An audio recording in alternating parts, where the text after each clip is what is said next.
నాన్న, ఆ రోజు మీకు గుర్తుందా? మాస్టర్ గారికి మామిడి పళ్ళు ఇచ్చి రమ్మని మీ దాన్ని పంపించారు.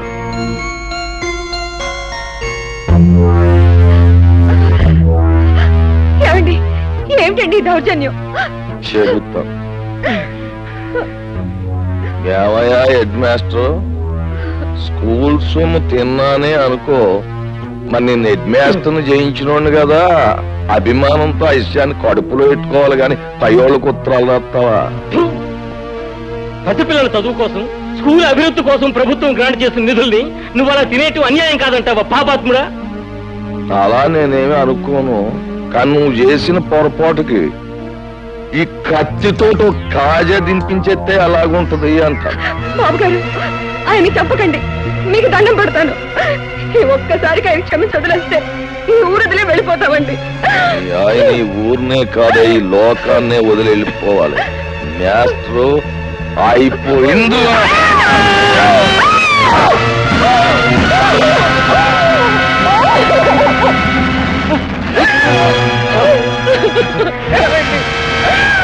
రాముడు, ఆ కూర నా కొడుకుని పట్టుకుంటారు. ఈ కూలికి సాక్ష్యం ఉండకూడదు.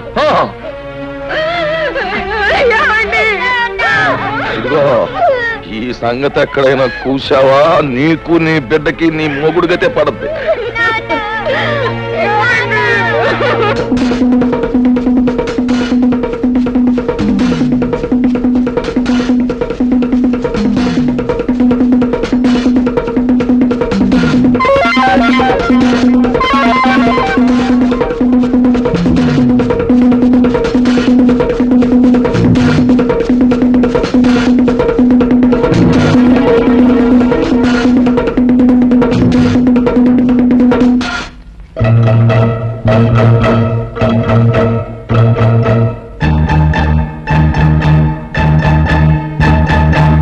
ముసలయ్య, నన్ను మా ఇంటికి తీసుకెళ్ళవా?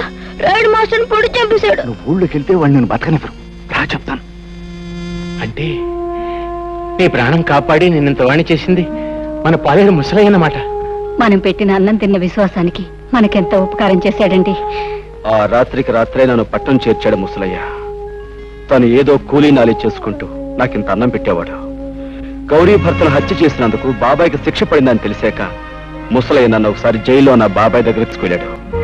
బాబు హరి, బాబాయ్, నువ్వేం తప్పు చేసావు? నేను జైల్లో పెట్టారు. నేనే తప్పు చేయలేదు బాబు. తప్పు చేసిన వాళ్ళు తప్పించుకు పారిపోయారు. నేను పట్టుబడిపోయాను. రుద్రయ్య బాబు, మాస్టర్ నా రాయుడు పొడి చంపడం హరిబాబు కళ్ళారా చూశాయట. అవును బాబాయ్, మాస్టర్ రావుడు పట్టుకుంటే రాయుడు పొడి చంపేశాడు. నాకు కోపం వచ్చి రాయి తీసుకుంటాను. దాంతో రావుడు నా వెంటబడ్డాడు. ఆ రాముడికి దొరకకుండా నేనే తప్పించాను. అక్కడుంటే ప్రమాదాన్ని పట్టణం తీసుకొచ్చాను. బాబు, హరిబాబు చూసిన నిజాన్ని బయట పెడితే మీకు శిక్ష తప్పుతుంది కదా. లాభం లేదు ముసలయ్య. పెద్దలందరూ తప్పుడు సాక్ష్యాలు చెప్పాక, ఆ గుడ్డి న్యాయస్థానం దాన్ని నమ్మి నాకు శిక్ష వేశాక, నిజం చూసిన ఈ పసివాడి సాక్ష్యం నా చట్టం ముందు చెల్లదు. ఆ రోజు రాత్రి వీధిలోకి రావటమే నా దురదృష్టం. మాస్టారు భార్య ఏడుపు విని ఏం జరిగిందోనని ఆ ఇంట్లోకి వెళ్ళాను. నెత్తుట మడుగులో ఉన్న మాస్టారుని, కన్నీటితో ఉన్న తన భార్యను చూసి 10 మందిని పిలవాలని బయటికి పరిగెత్తుకొచ్చాను. రాయుడు మనుషులు నన్ను పట్టుకున్నారు. దూరం నుంచి మా అన్నయ్య చూశాడు. నిజం తెలియని మా అన్నయ్య కోర్టులో నేనే నేరస్తుని చెప్పాడు. కానీ అంతా తెలిసిన మాస్టారు భార్య ఎందుకనో అబద్ధం చెప్పింది. బహుశా దిక్కులేని ఆడదాన్ని రాయుడు మనుషులే బెదిరించి అబద్ధం చెప్పించుంటారు. ముసలయ్య, జైల్లో పడటం వల్ల నా జీవితంలో కొంత పోగొట్టుకున్నానే తప్ప అంతా పోగొట్టుకుని అంతమైపోను. ఏదో ఒక రోజున బయటకు వస్తాను. ఆ రోజున ఆ రాయుడు పాపం పండి తీరుతుంది. ముసలయ్య, నాకు సాయం చేస్తావా? తప్పకుండా బాబు గారు. ఏమిటో చెప్పండి. మా ఇంటికి వెలుగు, మా కంటికి దీపం మా హరిబాబు. వీణ్ణి పెద్ద చదువులు చదివించి నీతికి న్యాయానికి నిలబడే మనిషిలా తయారు చేసి మా వంశం పేరు ప్రతిష్టలో నిలబెట్టేలా మన ఊరిని తీర్చిదిద్దేలా తయారు చేయాలి. వాడి చదువు కావలసిన డబ్బు నేను జైల్లో ఉండి రాళ్లు కొట్టి కష్టపడి సంపాదించి పంపిస్తాను. చెయ్యని నేరానికి శిక్ష అనుభవించాడు బాబాయ్. ఇన్నేళ్లు ఆయన కాయ కష్టం మీదే బ్రతికాను. ఇంత వాణ్ణయ్యాను. నేను ఎంత పాపిష్టోనిరా బాబు. ఈ ఊళ్ళో జరుగుతున్న అన్యాయాల్ని, అక్రమాల్ని ఎదుర్కొంటూ అందరికీ అండగా ఉండే మీ బాబాయ్ దోషి అని నమ్మాను. తప్పుడు సాక్ష్యం చెప్పి చేతులారా జైలుకు పంపించాను. వాడిని క్షమించమని అడిగితే తప్ప నాకు మనశ్శాంతి లేదురా. ఇప్పుడు బాబాయ్ ఎక్కడున్నాడు? మా ఇంట్లోనే ఉన్నారు మావయ్య గారు. నువ్వా? ఎంతసేపు వచ్చి? నీ గురించి, గతంలో మా నాన్న చేసిన నేరాల గురించి, అందుకు అన్యాయంగా దోషిని ముద్ర వేయించుకున్న మీ బాబాయ్ గురించి చెప్తున్నప్పుడే వచ్చాను హరి. ఇంతకాలం నేను ఒక స్వార్థపరుడు కూతుర్నని సిగ్గుపడేదాన్ని. ఇప్పుడు ఒక హంతకుడు బిడ్డనని తెలిసి అవమానంతో బాధపడుతున్నాను. నిజంగా నాకు మీలాంటి మంచి మనుషుల మధ్య నిలబడే అర్హత కూడా లేదు. నేను వెళ్ళిపోతా. చూడమ్మా పద్మ, పిచ్చి పిల్ల, అవేం మాటలమ్మా. మీ నాన్న చేసిన తప్పులకు నువ్వెందుకు బాధపడటం? నువ్వు ఆయన రక్తం పంచుకు పుట్టావే గాని బుద్ధులు గుణాలు పంచుకోలేదుగా. చెప్పు. నేను చెప్పను. చెప్పు రావుడు. ఉండండి, ఆడితో నిజమేలా చెప్తాలో నాకు తెలుసు. అయితే చెప్పించు. మర్యాదగా చెప్పు, ఆ హరి ఎవడు? లేదో నీ ప్రాణం తెస్తాను. చెప్పు. ఆ హరి ఎవరో కాదురా, మీ పాలిట యముడు, ఆ బ్రహ్మనాయుడు కొడుకురా. రుద్రయ్య, ఆ మంచి ముహూర్తం వచ్చేసింది. పిస్తోల్ పెట్టుకో, వెళ్ళి అరిగాని కాల్చి. పెట్ట కాల్చినట్టు కాలుస్తాను. వస్తాను.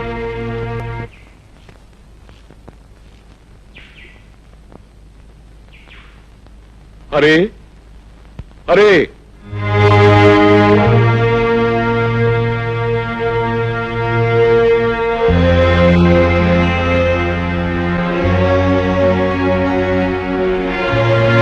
తమ్ముడు, తమ్ముడు, అన్నయ్య, తమ్ముడు, అన్నయ్య, తమ్ముడు, నన్ను క్షమించగలవురా నువ్వు? అదే మాట అన్నయ్య. అవునరా, నేను నీకు అన్యాయం చేశాను. నీ జీవితంలో 14 ఏళ్ళు కటకటాల వెనక బండరాళ్ల మధ్య గడిచిపోయేలా చేశానురా. నీ తోడుగుట్టిన వాడిని ఎందుకు కూడా నీకు అన్యాయం చేశాను. నన్ను క్షమించు. ఊరుకో అన్నయ్య, ఊరుకో, ఊరుకో. నా నుదుట అలా రాసుంటే దానికి ఎవరేం చేస్తారన్నయ్య? నీ కళ్ళకు కనిపించిన నిజాన్ని నువ్వు చెప్పావు. ఇందులో నీ తప్పే ఉంది. అవును, ఇంతకీ ఇదంతా నీతో ఎవరు చెప్పారన్నయ్య? నేనే చెప్పాను బాబాయ్. అంతేకాదు, మన ఇద్దరం కలిసి ఆ రాయుడు ఆట కట్టించడానికి ఎలాంటి ప్లాన్ వేసాం కూడా చెప్పాను. హరి, వీళ్ళకి నిజం తెలిసినట్టే నువ్వు ఎవరివన్న నిజం రాయుడు కూడా తెలిసిపోయింది. ఎలా తెలుస్తుంది బాబాయ్? పట్టణం నుంచి గిరి ముసలైన బంధించి తీసుకొచ్చాడు. వాడి చేత నిజం చెప్పించాను. ఎవరు? రుద్రయ్య నువ్వా? ఎంతసేపు అయిందబ్బా వచ్చి? ఇంతకు ముందే వచ్చాను వదిన.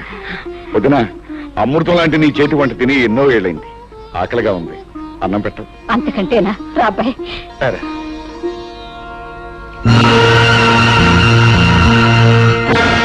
ఎరా రాముడు, నువ్వు చెప్పేది నిజమా?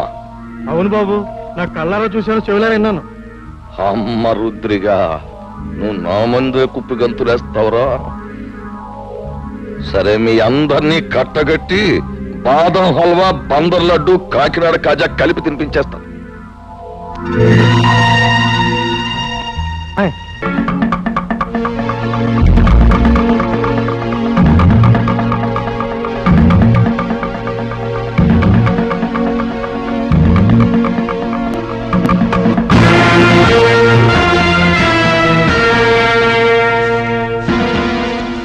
ఏంట్రా రుద్రయ్య, సలిమిడి ముద్ద తినేసి ఏనాడు సెలవు తీసుకోవాల్సిన నీ అన్నగారి కొడుకు ఊళ్ళోకి రుస్తుములా దిగి నాకే శత్రువు అయిపోయి. అవి నువ్వు వెళ్ళాడికి దప్పలం ఎట్టేరా అని నిన్ను పంపితే ఆడు నువ్వు అందరూ ఏకమైపోయి నాకేదో ఎట్టేయాలని మీరు పప్పులో కాలేశారు. నేను మొన్నే చెప్పాను కదా నా గురి తప్పదు అని. అందుకే ఈ ఏళ మీ అందరినీ పైకి పంపేయాలని తీర్మానించమైనది. అరబ్బాయా, ఇప్పుడే నీ గురించి అనుకుంటున్నావు. నీకు 100 ఏళ్ళు. మీ వాళ్ళు అందరూ ఇక్కడే ఉన్నారు, అందరికీ కలిపి బంతి భోజనాలు ఎత్తేస్తాను రా. రాయుడు, ఇంతకాలం అందరి చేత అన్ని తినిపించడానికి అలవాటు పడ్డ నీ చేత ఎండుగడి తినిపించడానికి రా నేనొచ్చింది. రాయుడు, నిన్నెదిరించాడని మా మాస్టర్ని పొడిచి చంపింది నువ్వు. నీ కొడుకు వల్ల నిలతప్పిన లక్ష్మిని పీక నిలివి చంపింది నువ్వు. నీ బండారం బయటపడుతున్న భయంతో మా అమ్మమ్మను ఆంబోతో చంపించింది నువ్వు. ఇన్నాళ్ళకి నువ్వు చేసిన పాపాలకు రుజువులు, నువ్వు చేసిన నేరాలకి సాక్ష్యాలు దొరికాయి కాబట్టి నీ రోజు ఎంత చూస్తాను. అవును,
హరి మర్యాదగా నిలబడిపో, లేదా మీ అమ్మ బుర్రకు బూరు మొక్కెట్టేస్తాను.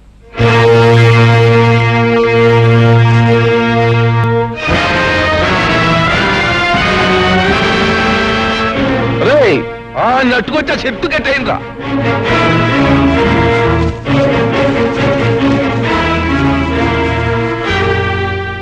ఎరా బుర్ర సన్నాసి, పులి మీసాలు అట్టుకుని ఉయ్యాలోగాలనుకుంటున్నావట్రా? నాకెదురు తిరిగినోడెవడో ప్రాణాలతో బయట పడలేదు. అవును, మీ మాస్టర్ నా మాట లేదని ఈ చేత్తో నేనే పొడి చంపేశాను. ఇప్పుడు ఏమంటావు? ఏట్రా, ఆ ఈరిగాడు కూతుర్ని స్వయంగా నా చేత్తో పీక బిసికేసి చెరులో బారేశాను. ఏం చేస్తావు? చీటికి మాటికి నోరెట్టు పడిపోయా మీ అమ్మమ్మని ఆంబోతో తొక్కించి చంపించేసింది నేనే.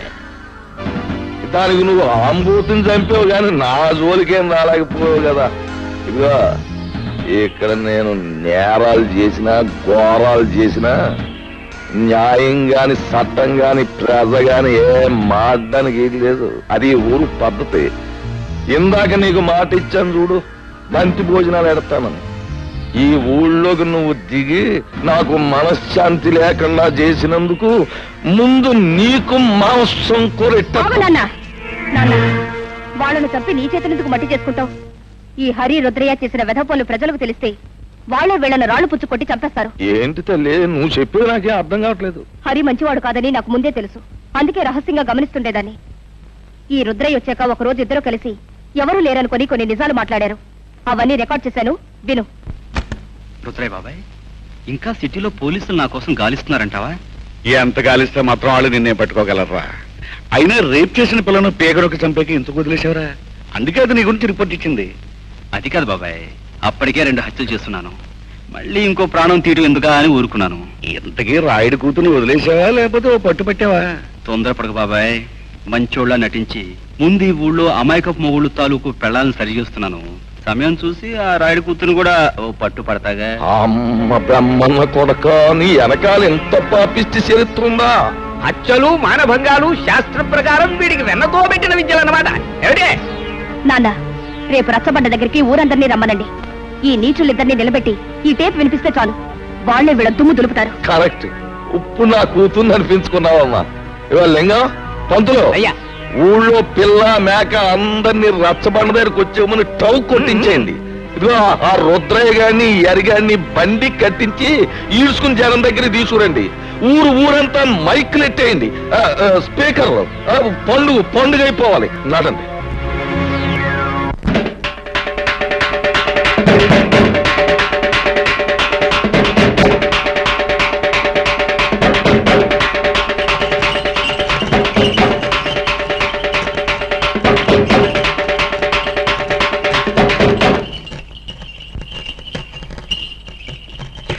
మహాజనులారా, నా గ్రామ ప్రజలారా, చక్కగా చల్లగా సాగిపోతున్న మన ఊళ్ళోకి ఈ అరిగాడనేవాడు పాములాగా వచ్చి ఇషాన్ని గక్కి ఊరిని అల్లకల్లోలం చేసేశాడు. అందుకే ఆడి చేత బాగా పొలావు తినిపించి మరీ గెంటేశాను ఊళ్ళోంచి. కానీ వెళ్ళిపోయినోడు ఆడు ఊరుకోలేదు. పగబట్టిన పావులాగా మళ్ళీ తిరుగుళ్ళోకి వచ్చాడు. మరి పచ్చినెత్తుర్ని పానకంలాగా తాగేసి ఆ రుద్రయ్య గారితో స్నేహం చేశాడు. ఇద్దరు కలిపి ఊరిని బూడిద చేసేయాలని ఓ ప్లాన్ వేసుకున్నారు. మాట్లాడమేమో లింగం? అయ్యా, హరి రుద్రయ్య ఎన్ని నేరాలు ఘోరాలు చేశారో మీ ముందు బయట పెడుతున్నాం. వీళ్ళ గురించి నిజం తెలిసాక శాస్త్ర ప్రకారం వీళ్ళని ఏం చేయాలో మీరే నిర్ణయించండి. ఏమిటి? తర్వాత వాళ్ళిద్దరూ కలిసి ఎన్ని పాపిష్టి పనులు చేశారో, ఎన్ని లుచ్చా పనులు చేశారో వాళ్ళ మాటలన్నీ కూడా ఇక్కడ ఉన్నాయి. అవి ఇప్పుడు మీకు వినిపిస్తాం. ఆ మాటలు విన్న తర్వాత ప్రజలైన మీరు మరి రాళ్లు పట్టుకుని రవ్వలడ్లే తినిపిస్తారో, కర్రలట్టుకుని కారపూసే తినిపిస్తారో మీరే తెచ్చుకోండి. అమ్మాయి పద్మ, ఆ కనెక్షన్ లో వైర్లు జాగ్రత్తగా ఉన్నాయా? అంతా రెడీ నాన్న. పేపర్ వినిపించే ప్రతి మాట సినిమా పాటలా వీధి వీధిన మారుమోగిపోతుంది. ఇక ఆలస్యం ఎందుకు, నొక్కే.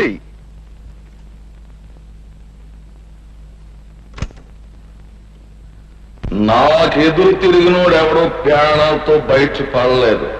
అవును, మీ మాస్టర్ నా మాట లేదని ఈ చేతితో నేనే పొడి చంపేశాను. ఇప్పుడు ఏమంటావు? ఆ ఈరిగాడి కూతుర్ని స్వయంగా నా చేతితోటే పీక బిస్కెట్స్ చెరులో పారేశాను. ఏం చేస్తావు? చీటికి మాటికి నోరెట్టు పడిపోయా మీ అమ్మమ్మని ఆంబోతో తొక్కించి చంపించేసింది నేనే. దానికి నువ్వు ఆంబోతుని చంపావు కానీ నా జోలికేం రాలేకపోయావు కదా. ఇక్కడ నేను నేరాలు చేసినా, ఘోరాలు చేసినా, న్యాయం గాని చట్టం గాని పేద గాని ఆ కనెక్షన్లు కనెక్షన్లు పీకి పారేసి అరిగాడు కుటుంబానికి మంగళార్థం పడి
నాయుడు, నువ్వు చేసిన దారుణాలకి, ఈ పల్లె ప్రజలకు నువ్వు చేసిన అన్యాయాలకి, వ్యక్తిగతంగా నాకు నా కుటుంబానికి నువ్వు చేసిన ద్రోహానికి నిన్నిక్కడే నరికి పోగులు పెట్టగలను. కానీ నేను ఆ పని చెయ్యలేను.